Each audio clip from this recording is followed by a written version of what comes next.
प्रताप सिंह। आप लोगों को मैथ्स विद मस्ती के पोर्टल से ये 10th क्लास का एक टॉपिक है जय प्रक्रम। जय प्रक्रम के अंतर्गत हम क्या समझेंगे, रक्त के बारे में समझेंगे। और मेरा ये मानना है कि अगर आप लोग इसे एक बार देखते हैं तो सारी बात आपको समझ आ जानी है। और ये रक्त के बारे में ये ज़रूरी नहीं केवल हाई स्कूल वाले ही पढ़ें, जो कंपटीशन वाले लोग हैं वो भी, जो पुलिस की अभी जो वैकेंसी निकली है उस उत्तर प्रदेश पुलिस की जो वैकेंसी निकली है उसके भी अभ्यर्थी इसको देख सकते हैं और उसका लाभ उठा सकते हैं। तो हमें ये समझना है कि रक्त क्या है। रक्त एक तरल संयोजी ऊतक है और जैसा कि हम लोग जानते हैं कि रुधिर जो है, मानव कैसा है, गर्म रुधिर प्राणी है मानव। हम लोग गांव में जब झगड़ा वगैरह होता है तो क्या बोलते हैं कि बड़ी खून में गर्मी है, तो इससे हम समझ पाते हैं कि जो मानव है वो कैसा है, गर्म रुधिर प्राणी है। जो मानव के जो रक्त का जो पीएच मान रहता है वो कितना रहता है, 7.4, यानी जो पीएच वैल्यू रहेगी वो कितनी रहेगी, 7.4। जो नमक क्षारीय जो होता है वो काहे के कारण होता है, नमक का स्वाद कैसा होता है, नमकीन। स्वाद कैसा होता है, नमकीन। और क्षारीय किस कारण होता है, क्योंकि इसका पीएच मान जो है वो क्या होता है, 7.4। और क्षारीय होता है काहे कारण, सोडियम बाइकार्बोनेट के कारण। क्या कारण होता है, सोडियम बाइकार्बोनेट के कारण क्या रहता है, ये क्षारीय रहता है। नमकीन क्यों होता है, ये सोडियम क्लोराइड के कारण नमकीन होता है।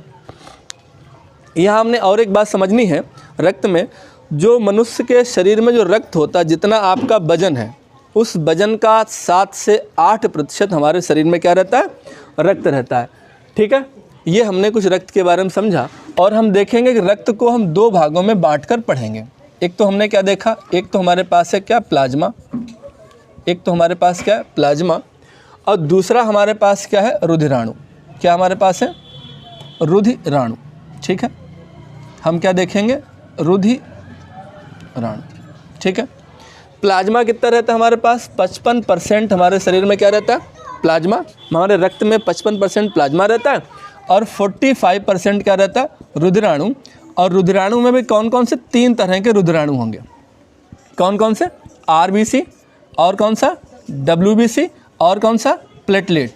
कौन सा, प्लेटलेट्स। ठीक है, इनके कुछ वैज्ञानिक नाम हैं। आरबीसी का जो वैज्ञानिक नाम है उसे क्या कहते हैं हम लोग, क्या कहते हैं, एरिथ्रोसाइट। डब्ल्यूबीसी का वैज्ञानिक नाम क्या है, ल्यूकोसाइट। और इसका वैज्ञानिक नाम क्या है, थ्रोम्बोसाइट। ठीक है, तो सबसे पहले हम किसके बारे में जानेंगे, आरबीसी के बारे में जानेंगे। और आरबीसी के बारे में जानने से पहले थोड़ी सी बात प्लाज्मा के बारे में कर लें। तो जो प्लाज्मा जो रहता है उसमें 99% जल रहता है और 1% जो है, नहीं 92% जल रहता है, 8% क्या रहते हैं, अन्य पदार्थ रहते हैं। अन्य पदार्थों में क्या रहता है, इसमें रहता है कि प्रोथाम्बिन रहता है, फाइब्रिनोजन रहता है और एल्बुमिन रहता है। ये क्या है, 3 प्रोटीन है, प्रोथाम्बिन, फाइब्रिनोजन और एल्बुमिन 3 तरह की प्रोटीन रहती हैं। और ये सोडियम बाइकार्बोनेट के कारण क्षारीय होता है, सोडियम क्लोराइड के कारण क्या होता है, नमकीन होता है। ये हमें कुछ समझना है।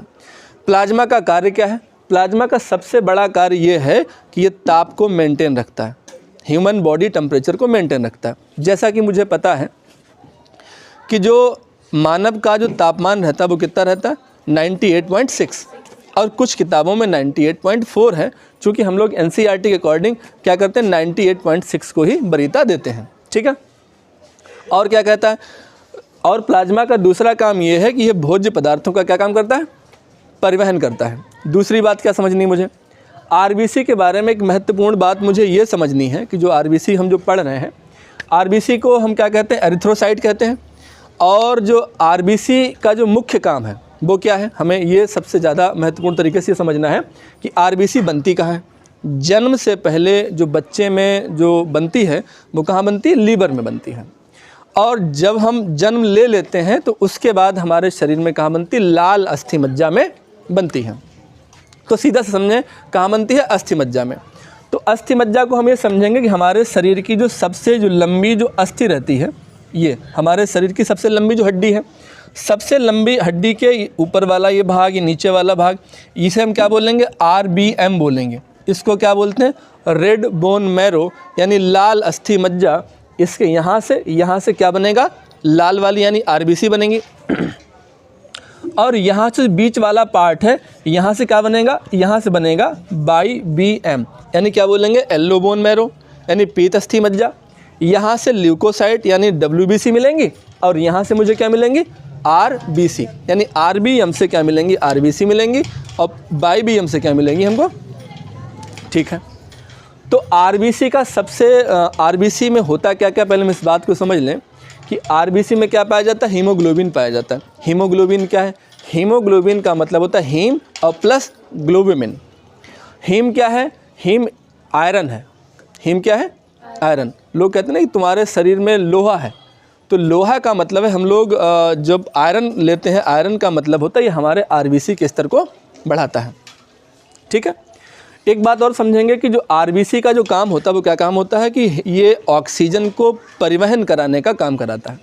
ठीक है, किसको, हीमोग्लोबिन को इधर से उधर पूरी बॉडी में ले जाएगा, कौन, RBC। और यहाँ RBC में एक और मुख्य बात हमें समझनी है, जैसे घरों में गांव में लोग क्या कहते हैं कि वो उनके तो 10 पॉइंट या 4 पॉइंट खून रह गया, तो यहाँ हम ये समझ लें कि जो पॉइंट वाली जो बात होती है वो प्रति 100 ml में मात्रा होती है। जो मेल में रहता है वो फीमेल में रहता है, तो मेल में रहता कितना, मेल में रहता है कि 13 से 15, कितना रहता है, 13 से 15 प्रति 100 ml। ठीक है, 100 ml में क्या रहेगा, 13 से 15 ग्राम रहेगा, और जो फीमेल में रहेगा वो कितना रहेगा, 10 से 13। ठीक है, ये इसी को लोग घर में गांव में क्या पॉइंट बोलते हैं कि उनके तो इतने पॉइंट खून रह गया। दूसरी बात, RBC के बारे में और क्या समझनी मुझको है, RBC का जो जीवन काल रहता है वो कितने दिन का रहता है, 120 दिन का। संख्या कितनी रहती है ना, वो प्लेटलेट होती है। जो RBC की संख्या रहती है वो कितनी रहती है, 55 लाख प्रति mm³। ठीक है, 1 mm³ में कितनी रहेगी, 45 से 55 लाख के बीच करीब करीब रहेगी। ठीक, RBC का ये काम हो गया। दूसरी बात, अब मुझे ये समझना है कि RBC की टोटल जो बात मैंने थी वो कर ली। दूसरी बात, यहाँ RBC में एक और चीज़ है कि जब RBC 120 दिन बाद जब मर जाएंगी, जब इनका विघटन कहाँ होगा, इनका विघटन होगा लीवर में और स्प्लीन में। स्प्लीन को हम क्या बोलते हैं, तिल्ली। क्या बोलते हैं, तिल्ली। तो तिल्ली को RBC का कब्रिस्तान भी कहते हैं और तिल्ली को RBC का ब्लड बैंक भी कहते हैं। इस तरह से RBC की बात होती है समाप्त। अब बात किसकी कर लें, WBC की। WBC को क्या बोलते हैं, इसका वैज्ञानिक नाम क्या है, ल्यूकोसाइट। इसका वैज्ञानिक नाम क्या है, ल्यूकोसाइट। और WBC का सबसे मुख्य काम क्या होता है, ये हमारे शरीर की रोग प्रतिरोधक क्षमता को बढ़ाती है। अगर WBC कमज़ोर हमारी हैं तो सबसे जल्द हम बीमार होंगे। यदि हमारे सामने कोई छींक दे तो सबसे ज़्यादा छींक का असर हम पर तुरंत हो जाएगा, अगर हमारी WBC कमज़ोर है तो। WBC हमारी स्ट्रांग है, जैसे समझो आप कोरोना काल में क्या हुआ, जिनकी WBC स्ट्रांग थी वो टहलते रहे, उन पे कोरोना का बहुत ज़्यादा असर नहीं हुआ। और जिनको थोड़ा बहुत जो चपेट में आए भी कोरोना के, उनसे लड़ कौन पाया, WBC की वजह से ही हम लोग रोगों से लड़ पाते हैं। बात समझ में आई। और इनका जीवन काल कितना होता है, 10 से 13 दिन। इनका जीवन काल कितना होता है, 10 से 13 दिन इनका जीवन काल होता है। ठीक है, और हम इसके बारे में और क्या समझेंगे कि यहाँ पर जो है WBC के बारे में हम ये समझेंगे कि यहाँ पर जो WBC जो रहेगी, इसको हमने ये देखा कि ये हमारी रोग प्रतिरोधक क्षमता को बढ़ाता है। और इसमें एक कोशिका पाई जाती है जिसका नाम होता है T लिम्फोसाइट। जो T लिम्फोसाइट, यानी लिम्फोसाइट 2 तरह की होती है, T लिम्फोसाइट और B लिम्फोसाइट। तो T लिम्फोसाइट क्या काम करती है, हमारे शरीर की ताकत को बढ़ाती है, यानी हमारे शरीर की रोग प्रतिरोधक क्षमता को बढ़ाती है। ठीक है, अब बात कर लें किसकी, प्लेटलेट के बारे में। बात कर लें किसके बारे में, प्लेटलेट के बारे में। तो प्लेटलेट के बारे में देखेंगे तो प्लेटलेट का वैज्ञानिक नाम क्या है, थ्रोम्बोसाइट। प्लेटलेट का वैज्ञानिक नाम क्या है, थ्रोम्बोसाइट। और प्लेटलेट की जो संख्या रहती है वो कितनी रहती है हमारे शरीर में, 3 से 4 लाख के बीच रहती है प्रति mm³ में। और इनका जीवन काल कितना रहता है, 1 सप्ताह रहता है इनका जीवन काल। और इसका काम क्या है, इसका काम क्या है, रक्त का थक्का बनाना है, रुधिर के स्कंदन में हमारी मदद करती है। तो थोड़ा सा रफली फिर हम समझ लें, RBC का काम क्या है, ऑक्सीजन का परिवहन करना, यानी हीमोग्लोबिन को शरीर में इधर से उधर ले जाना। WBC का काम क्या है, रोग प्रतिरोधक क्षमता को बढ़ाना। प्लेटलेट का काम क्या है, रक्त के स्कंदन को बढ़ाना। RBC में एक और बहुत महत्वपूर्ण बात बता दें कि जो एक बीमारी होती है उसका क्या नाम होता है, सूखा रोग, उसको क्वाशियोरकर भी कहते हैं। और जो सूखा रोग होता है वो एल्बुमिन और ग्लूकोमिन जो प्रोटीन होती हैं उनकी कमी से क्या हो जाता है, सूखा रोग हो जाता है हमें। और हम एक बात और समझेंगे यहाँ से कि जो यहाँ पर जो एक एनीमिया नाम की बीमारी होती है, किसकी वजह से होती है, आरबीसी के कम होने से एनीमिया नाम की बीमारी होती है। एनीमिया का मतलब क्या होता है कि जैसे हमने ये देखा कि एनीमिया, हम एनीमेटिक उनको कहेंगे जिनमें खून की कमी हो जाती है, ठीक है। किसकी वजह से कमी होती है, यहाँ पर आरबीसी में 3 तरह की विटामिन्स जैसे B6, B9 और B12, इन 3 जब विटामिन्स की कमी होती है तभी क्या होता है हमको, तभी हमको जो है इस तरह की बीमारी होती है, इसे हम क्या बोलते हैं, anaemia. Anaemia B6, B9, B12, यानी खून की यदि कमी होगी तो हमें 3 तरीके की विटामिनों पर ज़्यादा काम करना पड़ेगा, और ख़ास कर किस पर, B12 पर।